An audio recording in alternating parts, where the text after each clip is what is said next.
Kubo, co to děláš?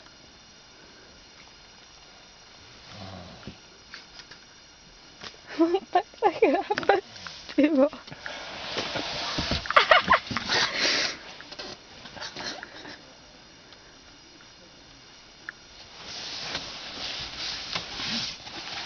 Co ty děláš, prdel?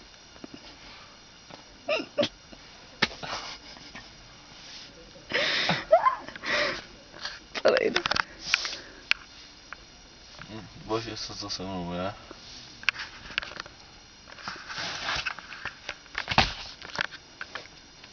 Co se stalo?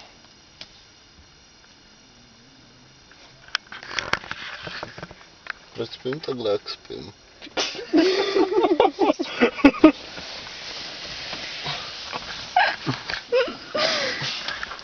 Víte někdo, kolik je hodin? No budou tak 3, půl třetí možná.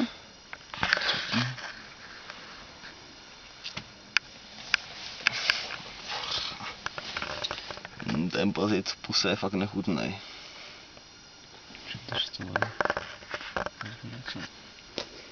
Asi si dojdu na záchod.